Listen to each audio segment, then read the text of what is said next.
نحمده ونصلي على رسوله الكريم اما بعد فاعوذ بالله من الشيطان الرجيم بسم الله الرحمن الرحيم رب اشرح لي صدري ويسر لي امري واحلل عقدة من لساني يفقهوا قولي۔ آج ہم ماہ شعبان کے بارے میں چند باتیں کریں گے۔ رمضان میں داخل ہونے سے پہلے اس کا اہتمام شعبان میں ہی شروع ہو جاتا ہے، یا اس کے لیے ذہنی تیاری شعبان سے ہی شروع ہو جاتی ہے، اور پھر یکا یک سلسلہ منقطع نہیں کیا جاتا، بلکہ کیا کیا جاتا ہے، شوال میں بھی کچھ روزے نفلی رکھے جاتے ہیں۔ اگرچہ شعبان اور شوال کے روزے نفلی روزے ہیں، لیکن یہ رمضان کے آگے پیچھے ہیں، تو شعبان، رمضان اور شوال یہ خصوصی طور پر روزے جیسی فرض عبادت کی ادائیگی کے مہینے ہیں۔ اب آپ دیکھیے کہ عموماً ہم جب چھوٹے ہوئے روزے ہوتے ہیں سال بھر نہیں رکھتے، اچھا ابھی رکھتے ہیں۔ حضرت عائشہ رضی اللہ تعالیٰ عنہا کے ساتھ بھی ایسے ہی ہوتا تھا، وہ عموماً اپنے قضا روزے جو تھی وہ شعبان میں رکھتی تھی کہ اب اگلے سے پہلے پچھلا قرضہ چکا لوں۔ تو اسی طرح شعبان میں کچھ تیاری ہوتی ہے رمضان کی، پھر رمضان میں روزے رکھنے کے بعد اتنا دل لگ جاتا ہے روزوں کے ساتھ کہ رمضان ختم ہونے کا سب کو افسوس ہوتا ہے۔ پھر اس کے بعد بھی 6 روزے اور اتنی فضیلت والے دے دیے گئے کہ اگر وہ رکھ لیے جائیں تو اتنا اجر و ثواب ہے گویا آپ سال بھر روزے سے ہیں۔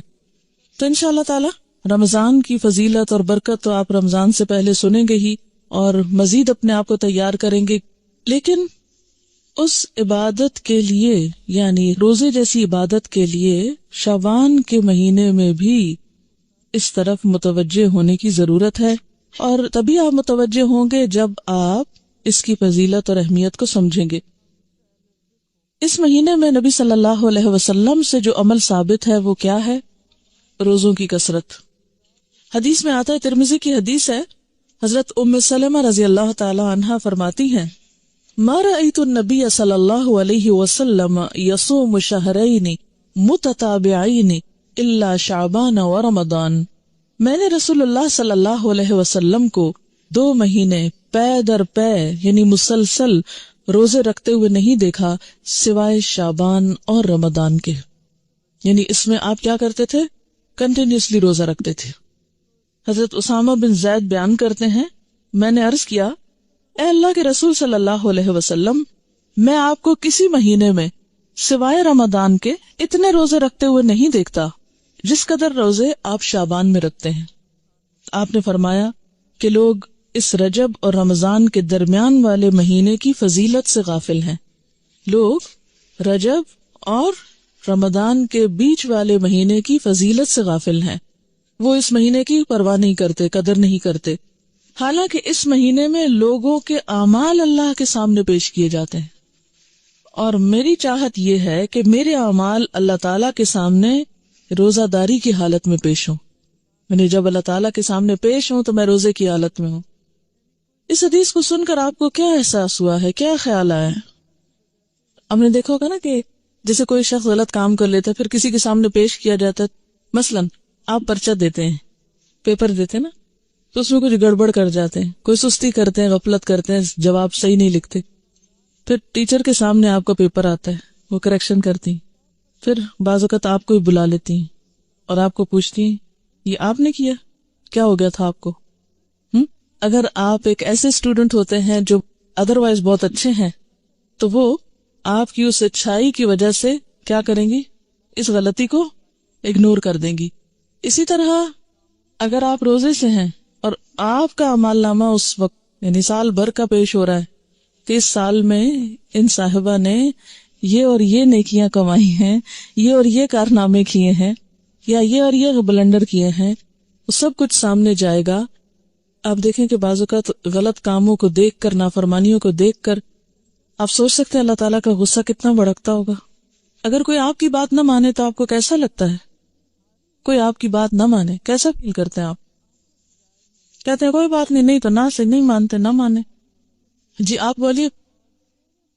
یہ بتا رہی ہیں کہ اپنی میڈ کو یہ کچھ کام بتا کے آتی ہیں، جب واپس جاتی ہیں اور وہ نہیں کر کے رکھتی تو ان کو غصہ آتا ہے کہ میں نے بتایا بھی تھا پھر بھی تم نے نہیں کیا۔ بہت تکلیف ہوتی ہے نا ایک بعض اوقات انسلٹ بھی فیل ہوتی ہے کہ اس کو کہا بھی ہے اور اس نے اس کی پرواہی نہیں کی. اتنی غفلت اور اتنی لاپرواہی.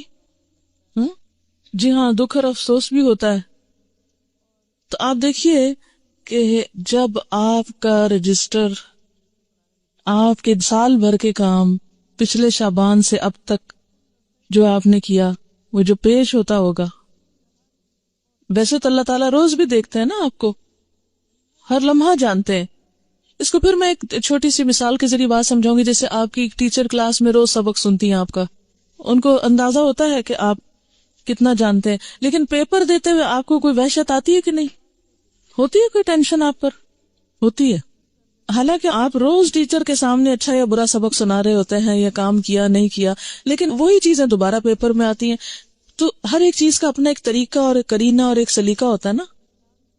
تو بالکل اسی طرح روز آپ کا اللہ تعالیٰ کی نظر میں ہونا اپنی جگہ ہے، لیکن لکھے ہوئے اعمال، تصویریں کھینچی ہوئی آپ کی البم، تو سارے کے سارے جب ایک خاص انداز میں پیش کیے جاتے ہیں کہ یہ کتاب تیار ہے، اتنا عمل زیادہ، اتنا کم ہے، اور ہم اس سے غافل ہوتے ہیں، تو اور تو کچھ نہیں کر سکتے. ایٹ لیسٹ اس مہینے میں حسب توفیق نیکی کے کام کریں تاکہ اعمال نامہ جب پیش ہو تو اللہ تعالی ہماری غلطیوں سے درگزر فرمائے. اور آخرت میں تو پیش ہونا ہی ہے نا. یومئذ تعرضون لا تخفی منکم خافیہ، اس دن تم پیش کیے جاؤ گے، تمہاری کوئی چھپی ہوئی بات بھی چھپی نہ رہے گی. جو آج دنیا میں چھپا ہوا ہے نا وہ وہاں چھپا نہیں رہے گا. اور نبی صلی اللہ علیہ وسلم اپنے اعمال نامے کے پیش کرنے کے لیے کیا پسند کرتے تھے کہ اس حال میں ہو کہ میں روزے میں ہوں.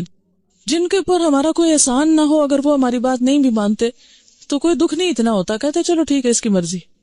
مثلا آپ کوئی بازار میں ہیں، آپ کو کوئی ٹیکسی لینی پڑی، آپ ٹیکسی والے کہتے اپنے روپے میں آپ کو دوں گی، آپ مجھے اس جگہ پہنچائیں. وہ نہیں مانتا تو آپ کہتے نہیں تو نہ سے چلو میں کوئی اور کہیں معاملہ کر لیتی. کسی دکان پہ جاتے ہیں، آپ کوئی معاملہ کرتے ہیں، دوسرا شخص نہیں آپ کی بات مان، کہتے ہیں نہ سے کوئی بات نہیں. لیکن جس پر آپ نے احسان کیا ہو پھر وہ آپ کی بات نہ مانے. اور آپ دیکھیں کہ اللہ تعالیٰ کے ہم پر کس قدر احسانات ہیں، اور پھر ہم کیا کر رہے ہیں اور کتنا کر رہے ہیں. میں سوچتی ہوں کہ کبھی ہم اپنی آنکھوں، کانوں، دل، دماغ کے ساتھ اپنے آپ کو حوالے تو کریں اللہ کے. اسلمت لرب العالمین. غلطی تو ہونی ہے، اس سے نہیں بچ سکتے ہم، لیکن ایک غلطی ہو جانا اور انسان ہونے کے ناطے کوتاہیاں، کمیاں ہمارے اندر ہونا، اور ایک ہے غفلت، ہٹ دھرمی، لاپرواہی، بے نیازی کا رویہ اختیار کرنا، دل چاہے کوئی کام کر لیا نہیں تو نہ صحیح. یہ رویہ بڑا تکلیف دہ ہے ایک انسان کے حق میں جو وہ اللہ کے ساتھ برتتا ہے. اچھا، اب ایک اور بات یہ ہے، ہم میں سے اکثریت روزے تو نہیں رکھتے شعبان کے، کیونکہ ہم ڈرتے ہیں کہ پھر ہم کمزور ہو جائیں گے اور رمضان کے جو روزے ہیں وہ نہیں رکھ پائیں گے. تو اس کا علاج کیا بتایا گیا ہے کہ 15 شعبان کے بعد نہ رکھیں. ٹھیک ہے نا، نصف شعبان کے بعد روزہ رکھنے سے منع کیا گیا، اور خصوصاً آخری 2 دن جو ہیں ان میں شک کا روزہ بالکل منع ہے. کہ کوئی شخص کہے نہیں میں احتیاطاً روزہ رکھ رہا ہوں، کیا پتا آج رمضان ہو گیا اور میں نے چاند نہ دیکھا ہو، اور یہ جو سب بتا رہے ہیں کیا پتا یہ بھی غلط ہو، ہیں؟ تو وہ شخص شک کا روزہ رکھے تو شک کے روزے سے منع کیا گیا ہے. اور اس کے علاوہ 15 کے بعد روزے سے منع کیا گیا. اب آپ نے دیکھا کہ ایک طرف تو نبی صلی اللہ علیہ وسلم کا عمل ہے کہ وہ 2 مہینے مسلسل روزے رکھتے تھے، دوسری طرف منع کیا گیا ہے کہ 15 کے بعد روزہ نہ رکھا جائے. تو یہ کنٹراڈکشن نہ ہو گئی؟ اسی لیے تو ہم حدیث کو مانتے نہیں ہیں. ایک میں کچھ آتا ہے، دوسرے میں کچھ اور آتا ہے. کوئی جواب دے گا؟ جی آپ. شابش، ٹھیک ہے، یاد رکھیے انشاءاللہ آپ اصول الفقہ بھی پڑھیں گے اور چیزیں بھی، اور بھی ذہن کھلے گا آپ کا. جب آپ کا عمل اور قول آمنے سامنے آ جائے تو عمل آپ کے اپنے لیے خاص ہوتا ہے اور قول امت کے لیے ہوتا ہے. ٹھیک ہے نا. بعض جگہ آپ کو ایسا ملے گا کہ ایک جگہ آپ کسی چیز سے روکتے ہیں لیکن ہم دیکھتے ہیں آپ خود وہ کام کر رہے ہوتے ہیں. مثلا ایک اور روزے سے بھی منع کیا گیا ہے. وہ کون سا روزہ ہے؟ ہاں، سومے. ماشاءاللہ آپ کی معلومات تو بہت ہیں. بخاری پڑھتے ہیں نا، اس لیے کوئی فائدہ ہوا پڑھنے کا؟ الحمدللہ. سوم وصال سے منع کیا گیا. وہ کون سا ہوتا ہے سوم وصال؟ مسلسل روزہ رکھنا. کس طرح؟ جیسے صبح روزہ رکھا، افطار کے وقت افطار نہیں کیا، پھر اگلے دن کی اسی وقت نیت کر لی. پھر رات بھر کچھ نہیں کھایا، اگلے دن پھر روزہ، اس کو صوم وصال کہتے ہیں۔ آپ صلی اللہ علیہ وسلم خود ایسا روزہ رکھتے تھے کیونکہ آپ کی طاقت، جیسے انہوں نے فرمایا، آپ کی کیپیسٹی، آپ کی طاقت، آپ کا مقام اور آپ کی کچھ عبادات امت سے خاص تھی، کیونکہ آپ کا مقام بہت بڑا ہے نا، تو جتنا بڑا کوئی مقام کسی کا ہوتا ہے اتنی بڑی اس کی ذمہ داری بھی ہوتی ہے، ٹھیک ہے۔ تو جیسے آپ نے ہمیں صوم وصال سے منع کیا، اسی لیے عام لوگوں کو 15 کے بعد روزوں سے منع کیا گیا ہے، تاکہ وہ خوف میں نہ رہیں کہ ہم رمضان سے پہلے ہی کمزور ہو گئے ہیں۔ جیسے پہلے 15 دنوں میں روزے رکھیں، پھر اس کے بعد آخری 15 دنوں میں آپ آرام فرمائیں، پھر اس کے بعد رمضان کی ابتدا کریں، ٹھیک ہے۔ اچھا، نبی صلی اللہ علیہ وسلم کے کافی سارے خصائص ہیں، سورۃ الاحزاب میں شاید کچھ ذکر کیے تھے، تو خصائص ہیں آپ کے جو آپ کو امت سے خاص کرتے ہیں، کیونکہ آپ نبی ہیں نا، عام انسان کی طرح تو نہیں ہے، لیکن کچھ کام ایسے ہیں جو آپ نے عام انسانوں جیسے کیے ہیں، جیسے کھانا پینا، بازار جانا وغیرہ وغیرہ۔ خیر یہ تو ایک الگ بحث ہے۔ اچھا، اب مشکل یہ ہے کہ کچھ لوگ روزہ وغیرہ تو کوئی نہیں رکھتے، مگر حلوہ ضرور پکاتے ہیں 15 شعبان کو، شب رات دھوم دھام سے مناتے ہیں۔ اب ہماری قوم کی اکثریت اس بات سے بالکل غافل ہے، بھولی ہوئی ہے، یہ جو ابتدائی شعبان ہے اس کے روزے کتنے فضیلت والے ہیں، لیکن حلوہ پکانے کی جو رسم ہے وہ بہت لوگوں کو پتا ہے۔ اچھا، اب بعض لوگ یہ بھی کہتے ہیں کہ یہ مردوں کی عید ہے۔ جی، کسی نے سنا ہے یہ پہلے؟ افسوس کہ ایسی میں نے آپ کو بتا دی ایک غلط بات، لیکن معاشرے میں کچھ جگہوں پر یہ مشہور ہے، تو یہ ہے کہ اس کو مردوں کی عید کہا جاتا ہے۔ تو اس ضمن میں بھی یہ، ویسے بنیادی طور پر اس دن وہ ختم کا حلوہ ہی پکاتے ہیں اور مردوں کو ثواب پہنچانے کے لیے، اور اس قسم کی رسومات جو ہیں وہ ادا کی جاتی ہیں۔ اور اس کے لیے دلیل کیا دیتے ہیں؟ بعض کا خیال یہ ہے کہ نبی صلی اللہ علیہ وسلم کا دندان مبارک احد کی جنگ میں شہید ہوا تھا، تو اس وقت آپ سے روٹی نہیں کھائی جاتی تھی، تو آپ کو حلوہ پکا کر دیا گیا تھا، تو اس لیے ہم بھی حلوہ پکاتے ہیں، یعنی وہ اس سے ریلیٹ کرتے ہیں اس حلوے کو۔ آپ کو معلوم ہے جنگ احد کب ہوئی تھی؟ شاباش، شوال 2 ہجری میں ہوئی تھی۔ اب شعبان تو تھا ہی نہیں، یعنی جنگ احد 15 شعبان کو تو ہوئی نہیں، ٹھیک ہے نا۔ تو اب یہ کہنا کہ ہم اس لیے حلوہ کھا رہے ہیں ثواب سمجھ کے کہ وہ آپ صلی اللہ علیہ وسلم نے کھایا تھا اس دن، اور دوسری بات یہ ہے کہ عربوں کے ہاں یہ جس قسم کا آپ حلوہ پکاتے اور کھاتے ہیں اور جو رسم مناتے ہیں، اس طرح کا حلوہ یہ عرب ڈش نہیں ہے۔ بیسیکلی اس طرح کے حلوے کی ریسیپی فرق ہے، یعنی لفظ حلوہ جو ہے وہاں سویٹ کے لیے، مٹھائی کے لیے بھی استعمال ہوتا ہے اور سویٹس کے لیے بھی استعمال ہوتا ہے، اور گھر میں پکائے ہوئے حلوے کے لیے بھی ہو سکتا ہے، ٹھیک ہے۔ لیکن یہ جو ہم عام طور پر سوجی کا حلوہ پکاتے ہیں اور ایک خاص طرح سے رنگ وغیرہ بھی ڈال لیتے ہیں بعض اوقات اس میں، تو یہ ہمارے اپنے ذائقے ہیں اور اپنے کھانے پینے کے سلسلے، اور پوری اس کا تو آپ سوچیں بھی نہ۔ آپ کو معلوم ہے صحابہ کرام نے پہلی دفعہ میدے کی روٹی کب دیکھی تھی؟ نبی صلی اللہ علیہ وسلم کے زمانے میں کبھی میدے کی روٹی پکی ہی نہیں تھی، پکائی ہی نہیں گئی تھی، اور آپ خود کیا تناول فرماتے تھے؟ جو کی روٹی، ان چنے آٹے کی روٹی۔ آپ کس شوق میں پوریاں پکاتے ہیں پھر؟ یہ کون سی سنت ہے؟ ویسے ٹھیک ہے اپنے رواج کے لیے آپ پکائیں، مگر ایسی چیزوں کو اوائڈ ہی کریں تو بہتر ہے۔ تو اس لیے یہ کہنا کہ اس دن حلوہ پوری پکانا اس کی کوئی دلیل ہے یا اس کے پیچھے کوئی سنت ہے یا ثواب ہے، تو نہیں، یہ پھر ایک طرح سے بدعت ہو جاتی ہے۔ اچھا، بعض لوگوں کا خیال یہ ہے کہ اگر کوئی شب رات سے پہلے فوت ہو جائے اور اس کے نام پر حلوہ پوری نہ پکائی جائے تو وہ شخص اس وقت تک مردوں میں ہی نہیں شامل ہوتا، پتہ نہیں کہاں رہتا ہے وہ۔ پھر آپ اس کے نام پہ پکا رہے ہیں، کتنا ظلم ڈھا رہے ہیں کہ اس کو مردہ ثابت کرنے لگے ہیں، یہ مردوں میں شامل کرنے لگے ہیں، اسے رہنے دیں کہیں جیتوں میں۔ پھر جی ہاں، قبروں کی لپائی ہوتی ہے باقاعدہ۔ یہ پچھلے سال میں ملتان میں تھی اور میں نے خود دیکھی اور کچھ تصویر وغیرہ بھی دور سے اتاری کہ جو لوگ، یعنی مجھے یاد ہی نہیں تھا کہ آج 15 شعبان ہے، تو صبح کے وقت ہم گھر سے نکلے اتنے لوگ قبرستان میں، اتنے لوگ. میں نے کہا خیر ہو، اتنے لوگ نعوذ باللہ کوئی اندر دفن ہو رہے ہیں یا کیا ہو رہا ہے. نہیں سچ مجھے پہلے نہیں سمجھ آئی کہ اتنا کیوں اس میں رش ہے نا. پھر تھوڑا سا ہم آگے گلی، وہ ہمارے ایک رشتے دار ہیں، ان کا گھر اس طرح ہے کہ جب ان کے گھر سے نکلتے ہیں تو گلی کے دائیں بائیں قبرستان ہے، پھر باہر مین سڑک پر آ جاتے ہیں تو پھر وہاں سے بھی نظر آتا ہے.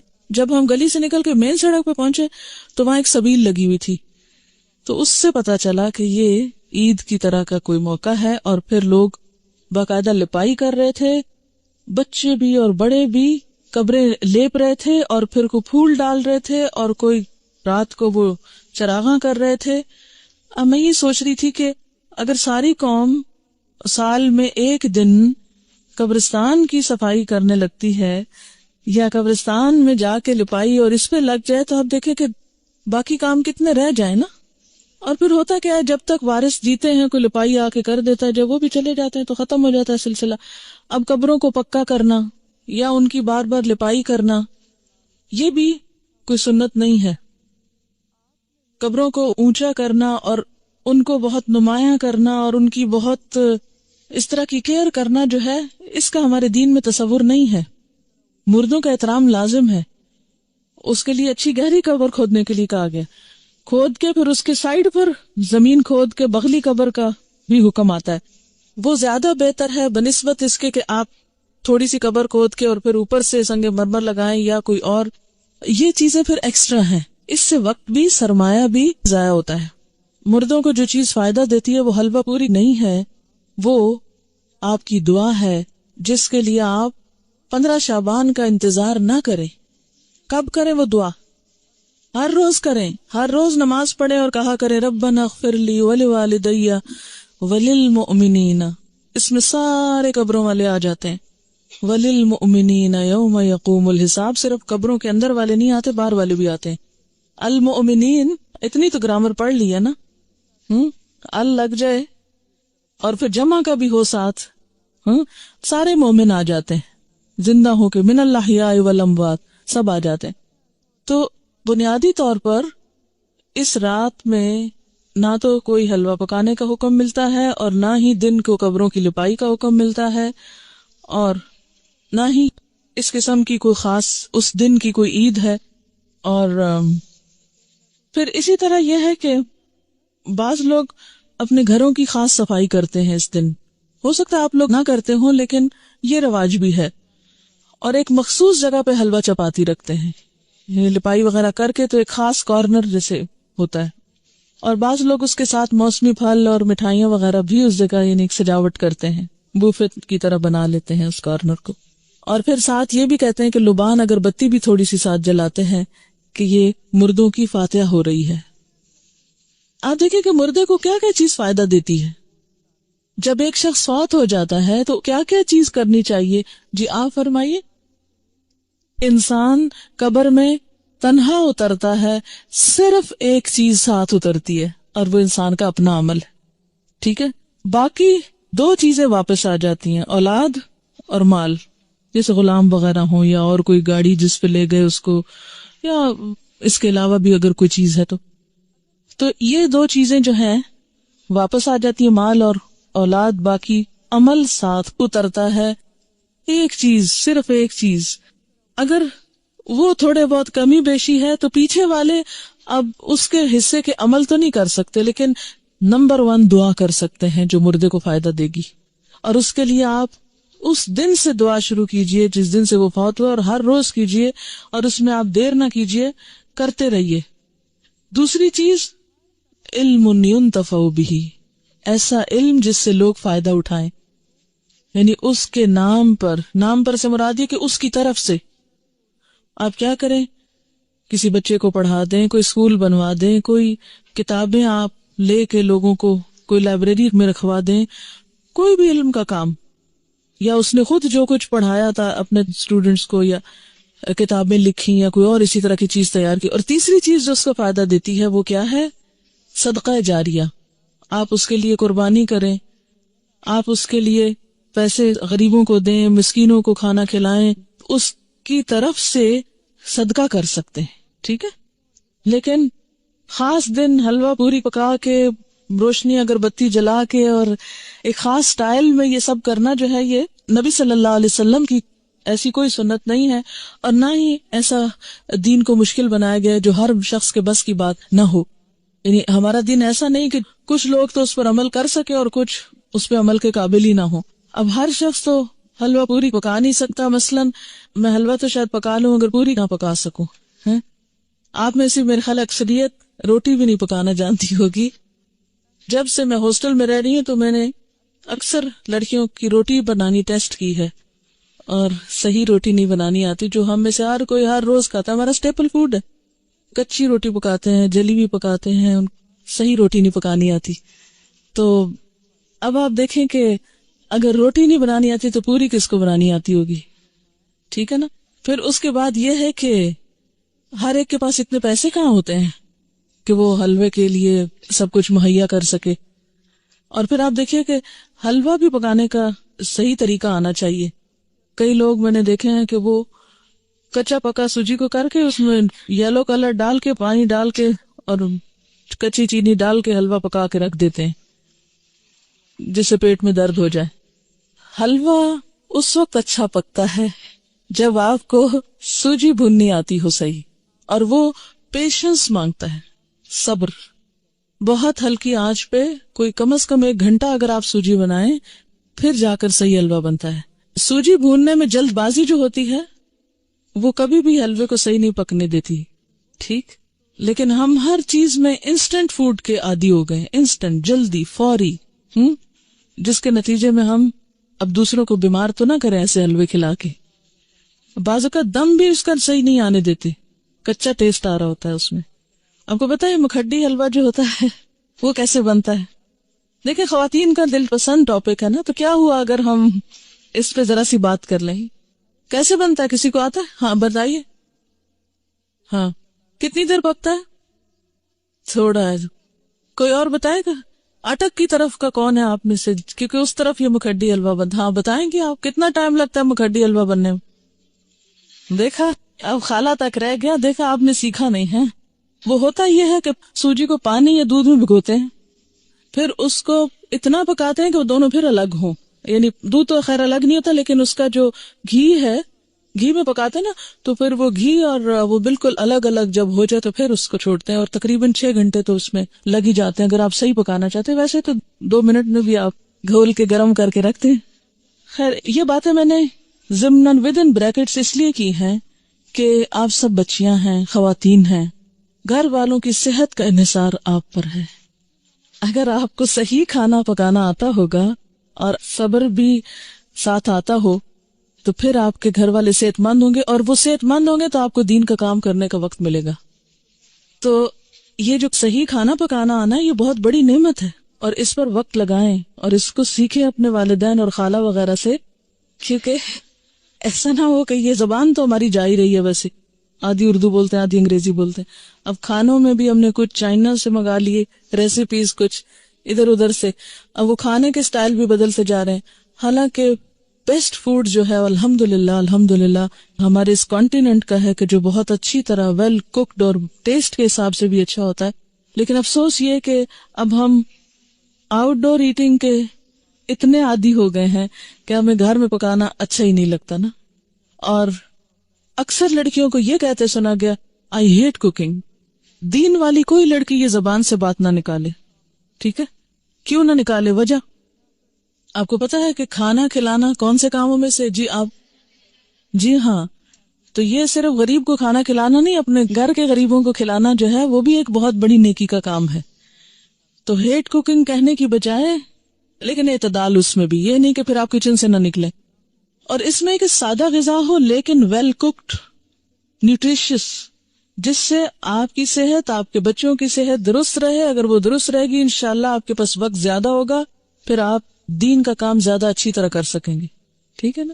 یہ بات میں اپنے تجربے سے آپ کو بتا رہی. جی آپ کچھ کہنا چاہ رہی؟ جی دعا کر سکتے ہیں. اللہ تعالیٰ کے لیے کیا مشکل ہے؟ وہاں تو ہے نا اس کے پاس، وہ جدھر چاہے ڈال دے. یمحو اللہ ما یشاء ویثبت.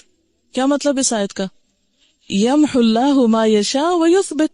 مٹا دیتا ہے جس چیز کو چاہتا ہے اور باقی رکھتا ہے جس کو چاہتا ہے، اس میں جو چاہے وہ تبدیلی کر سکتا ہے۔ وَعِندَهُ أُمُّ الْكِتَابِ، اور اس کے پاس ہے اصل کتاب، سب کی تقدیریں اس کے ہاتھ میں ہے، جس کو جو چاہے عطا کر دے اور جس کے حصے سے جو چاہے کراس کر دے کہ نہیں یہ اس کو نہیں دینا۔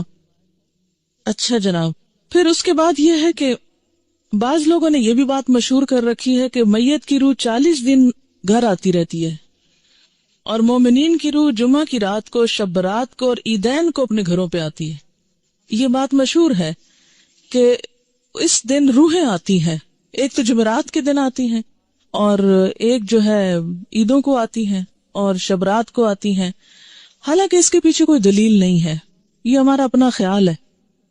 دیکھیں وہ کس لیے آئیں گے، کیا کرنے آئیں گے، ان کا دنیا سے کوئی رشتہ، کوئی تعلق، ان کو تو کوئی انٹرسٹ ہی نہیں رہتا یہاں سے۔ جو نیک لوگ ہوتے ہیں وہ کہتے ہیں شکر ہے ہماری جان چھوٹی اس مصیبتوں کے گھر سے، اس قید خانے سے، اور جو برے لوگ ہوتے ہیں وہ جتنا بھی چاہیں کہ آ کے واپس کوئی اچھا عمل کر سکے تو آ نہیں سکتے۔ سورۃ المؤمنون میں آپ نے ایک آیت پڑھی ہوگی، وَمِن وَرَائِهِمْ بَرْزَخٌ إِلَى يَوْمِ يُبْعَثُونَ، جو روح ایک دفعہ آگے چلی گئی ان کے پیچھے برزخ حائل ہو گیا، پردہ حائل ہو گیا، کب تک؟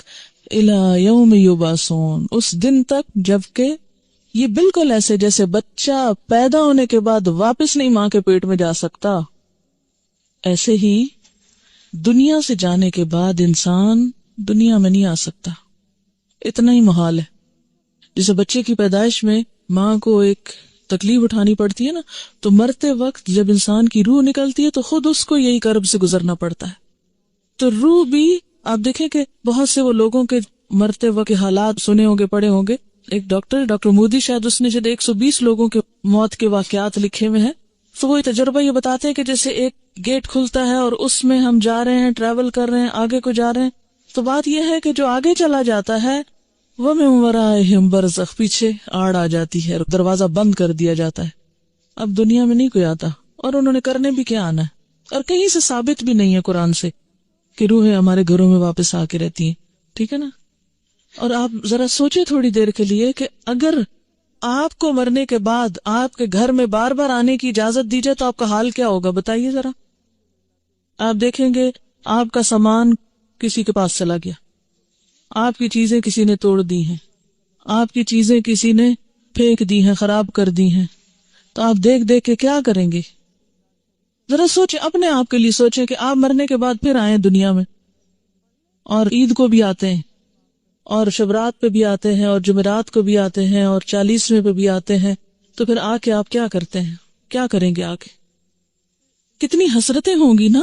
تو کیا آپ سمجھتے کہ اللہ تعالیٰ بندوں کو اس طرح حسرتوں میں مبتلا کرتا ہے کہ واپس بھیج کے، یعنی سارے تو عید کے کپڑے پہن کے کھڑے ہوں اور ہم دور کھڑے دیکھتے رہیں ہیں کہ یہ عید منا رہے ہیں اور ان کو ہم بھول گئے، ہمیں یاد ہی نہیں کرتے اب یہ، اور پھر ہمارا دل چاہے گا کہ ہم کسی کو گلے ملیں، یہ جو آپس میں ہم بھی ملیں تو مل نہیں سکیں گے، اب پھر کسی کو دیکھ کے دل چاہے گا کہ اس سے بات کریں، بات ہی نہیں کر سکیں گے۔ تو یہ بات عقل کو بھی نہیں لگتی کہ کوئی مرنے کے بعد پھر دنیا میں آئے، اور پھر آئے بھی خاص اوکیزنز پہ جب لوگ خوشیاں منا رہے ہوں اور آپ مر کے آ کے ان کے سر پہ دیکھ رہے ہوں حسرت سے، کس قدر افسوسناک بات ہے۔ تو اور پھر یہ تو چلو ویسے ہم سوچ رہے ہیں نا کہ اگر ہو if it is possible تو how does it look like، لیکن قرآن میں بھی کہیں نہیں لکھا ہوا اور حدیث میں بھی کہیں اس طرح نہیں پتا چلتا۔ ہاں یہ ہے کہ مردہ جب قبر میں ہوتا ہے نا تو اس کے حساب کے لیے اس کو واپس روح لوٹائی جاتی ہے، اس کو اٹھا کے بٹھایا جاتا ہے، اور وہ جو ایک کنیکشن ہے نا مردے کا قبر میں اور برزخ میں، وہ ایک خاص کنیکشن ہے، جیسے ہمارے پاس ایک ٹیلی فون ہے اور ایک کسی اور جگہ پر ہے تو وہ ایک خاص وائر کے ذریعے کنیکشن ہے، تو جسم اور روح کا ایک کمیونیکیشن کوئی ہو سکتا ہے آپس میں، لیکن وہ قبرستان کی حد تک ہو جائے تو ہو جائے، کیونکہ وہاں سزا جزا کا ایک کنسپٹ موجود ہے قبروں کے اندر، لیکن عام گھروں میں اور گھروں کے اندر آ کر، اور پھر یہ کہ کچھ روحیں بھٹکتی ہیں اور کچھ روحیں دوسروں کے اوپر مسلط ہو جاتی ہیں، اور یہ سب جنات ہوتے ہیں جن کو انسانی روحیں سمجھ کر وہ کیا جاتا ہے، اور بعض اوقات شیاطین دھوکہ دیتے ہیں انسانوں کو، کیونکہ بعض لوگ کہتے ہیں نا مجھے بالکل ابھی خوشبو آئی تھی اور مجھے ایسے لگا جیسے مجھے کسی نے آواز دی ہے، اور مجھے بالکل وہ تو میرے بھائی جیسا ہی تھا کوئی، مجھے ہیولا نظر آیا گھر میں، اور یہاں خانہ کعبہ میں نظر آیا فلاں، وہ تو فوت ہو چکا. یہ سب اگر آپ نے سائیکالوجی پڑھی ہوئی ہو تو اس میں آپ نے پڑھا ہوگا، التباس کے بارے میں پڑھا ہوگا، ہیلوسینیشن وغیرہ کے بارے میں. خیر وہ ایک اور ایکسٹریم پہ لے جاتے ہیں، لیکن بیسیکلی یہ ہے کہ جو شیاطین ہوتے ہیں، جنات ہوتے ہیں، وہ بھی بعض اوقات انسان کو دھوکہ دیتے ہیں، ایسی باتیں ان کو بھٹکانے کے لیے، بہکانے کے لیے، ان کا عقیدہ خراب کرنے کے لیے، بگاڑنے کے لیے ان کو بھول بھلائیوں میں ڈالتے ہیں، ان شکلوں میں آ جاتے ہیں. ٹھیک ہے نا؟ تو جو چیز قرآن سنت سے ثابت نہیں، بس اس پہ خاموشی اختیار کی جائے، نہ کہ اس کے آگے ایک نیا دین گھڑ لیا جائے اور پھر کھانے پکا لیے جائیں. اب دیکھیں، مردہ خود تو وہ حلوہ کھا نہیں سکتا اور ہم اس کو خوش کرنے کے لیے حلوہ بنا رہے ہیں. اب مثلاً آپ کسی کے گھر میں جائیں اور وہ کہ ہم نے آپ کو خوش کرنے کے لیے یہ سب کچھ پکایا ہے اور کھانے نہ دیں آپ کو، یا آپ کھا نہ سکیں اس کو، آپ کتنے خوش ہو کے لوٹیں گے؟ اچھا، بعض لوگ ایک مغالطہ دیتے ہیں، وہ کہتے ہیں یہ جو آتا ہے نا تنزل الملائکۃ والروح فیہا باذن ربہم من کل امر سلام، کہ لیلۃ القدر میں روح اترتا ہے. تو اب آپ بتائیں کہ اس روح سے مراد کون سا ہے؟ اگر اس روح سے مراد مرے ہوئے لوگوں کی روح ہے تو پھر ان آیتوں کے بارے میں کیا کہیں گے؟ نزل بہ الروح الامین.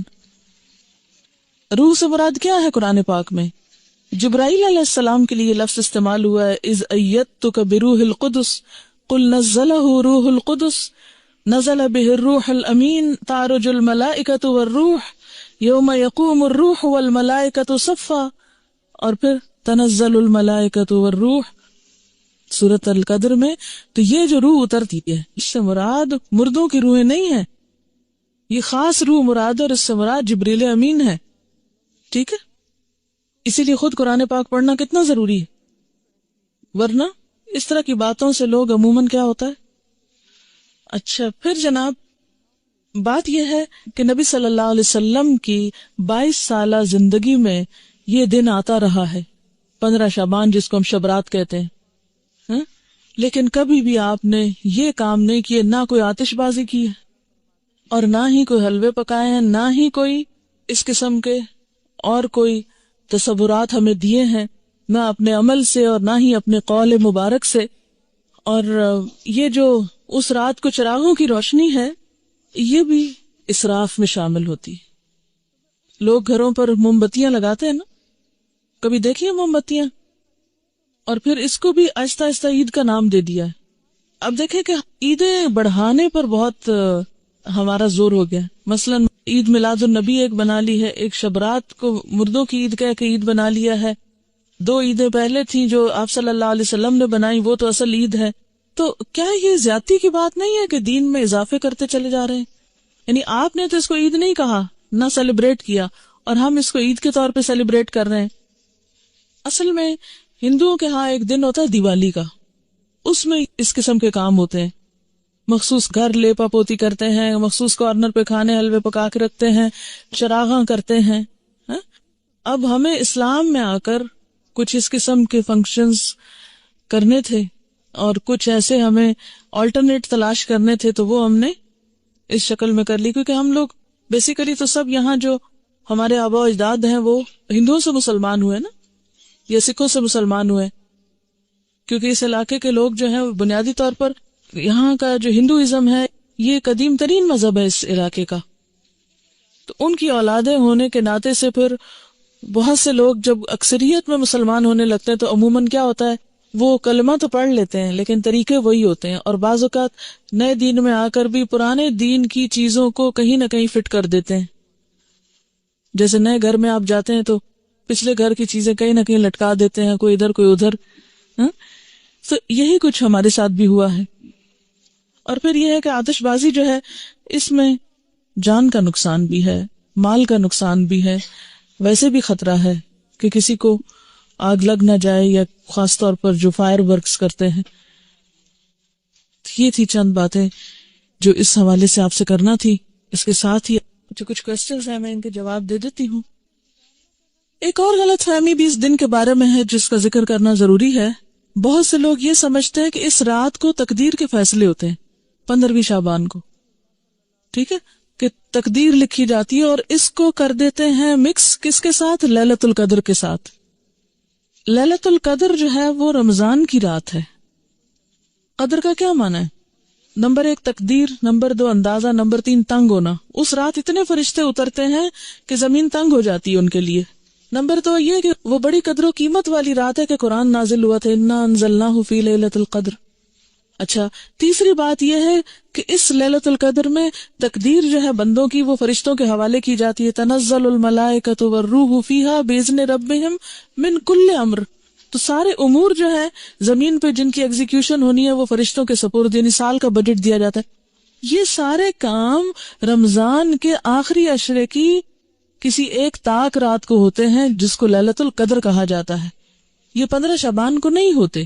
ٹھیک ہے، بات یہ ہے کہ قرآن پاک میں آتا ہے وَمَا نَهَاكُمْ عَنْهُ فَانْتَهُوا، جس چیز سے نبی صلی اللہ علیہ وسلم روکے اس سے رک جاؤ. ٹھیک ہے، تو آپ جب روکتے ہیں ایک بات سے کہ 15 کے بعد نہیں روزے رکھو، تو پھر ہم یہ نہیں کہیں گے چونکہ آپ نے رکھے تو ہم آپ کی سنت فالو کر رہے ہیں. ٹھیک ہے، اچھا یہ لکھے ہوئے سوالوں کے جواب دے دیں. شعبان کے پہلے 15 دنوں میں پورے 15 دن کے روزے رکھ سکتے ہیں اگر آپ چھٹی نہ کر لیں روزہ رکھ کے، ہاں، یا دیر سے نہ آنا شروع کر دیں. کیونکہ ہوتا یہ ہے کہ آپ پھر ایڈوانٹیج لے جاتے ہیں کہ ہم روزے سے ہیں اس لیے ہم نے ہوم ورک نہیں کیا یا ٹیسٹ نہیں دے رہے. اگر کوئی یہ پوچھے کہ ہم کیا کریں اس دن 15 شعبان کو، نہیں لوگوں کو عادت ہو گئی ہے ختم وغیرہ کرنے کی، تو اس لحاظ سے وہ پوچھے کہ پھر اس دن کیا کریں، تو ان کو کیا جواب دیں؟ کیا جو پکا کر گھر حلوہ چاول وغیرہ بھیجے تو اس کو کھا لیں؟ اب دیکھیں بدعت کا کھانا ہے، ٹیکس کی قسم کا ہے. پہلی بات تو یہ ہے کہ انہیں کہیں وہی کریں جو روز کرتے ہیں، نمازوں کی پابندی کریں، صدقہ خیرات جیسے روٹین میں کرتے ہیں. کیونکہ جو دن اللہ کے رسول صلی اللہ علیہ وسلم نے مخصوص نہیں کیا کسی خاص عبادت کے لیے، اس کو اپنی طرف سے بتا کے اچھا آپ یہ کر لیں یہ کر لیں یہ کر لیں، تو یہ بھی درست نہیں ہوگا. آپ کیا بتائیں جو روز کرتے ہیں وہی اس دن کریں، کیونکہ نبی صلی اللہ علیہ وسلم سے کوئی خاص عمل ثابت نہیں ہے. اگر والدین اور شوہر روزے اس ماہ میں منع کرے تو کیا ان کی بات مان لی جائے؟ نفلی روزے میں شوہر کی اجازت ضروری ہے، تو یہ نفلی روزے ہیں. ٹھیک ہے نا، اللہ یہ کہ آپ کو فرض پورا کرنا ہے، پچھلا قضا کرنا ہے، وہ تو پھر آپ نہیں کسی کی بھی مانیں گے. لیکن نفلی روزے میں بیوی کے لیے شوہر کی اجازت ضروری ہے لیکن والدین کی ضروری نہیں ہوتی. What's your grandson's name؟ چلے میں آیت ایک پڑھتی ہوں، آپ بتائیے. لم نجعل لہ من قبل سمیہ. جی، یہ نام اللہ تعالیٰ نے خود رکھا تھا نا حضرت یحییٰ کا. چلیے، اگر کسی عورت کے پچھلے رمضان کے فرض روزوں کی قضا باقی ہو، وہ روزے رکھنے کی طاقت رکھتی ہو، تو 15 کے بعد رکھ سکتی ہے یا قطعی ممنوع؟ دیکھیں قطعی ہے یا نہیں، جب پسندیدہ یہی ہے کہ نہیں رکھے، الا یہ کہ قضا رہتے ہیں تو کچھ قضا پھر شوال میں جا رکھے. ٹھیک. اچھا ایک چھوٹی سی بات مجھے خیال آ رہا تھا، میں آپ سے شیئر کروں گی، ہے تو بس ایسے ہی لیکن مجھے اس بات سے تھوڑی سی خوشی ہوتی ہے، میرے ذہن میں آ رہی تھی. آپ نے انعام کی بات کی ہے تو اس وقت الحمدللہ میری نانی موجود ہے نا، زندہ ہے، یعنی میری نانی، اور میں بھی نانی بن گئی ہوں. تو اور اتفاق یہ ہے کہ مجھے یہاں پر آئی ہوں، یہاں سے میں اپنی نانی کی ملاقات کے لیے بھی، اسی وزٹ میں میرا درس تھا سرگودا میں بھی، تو میں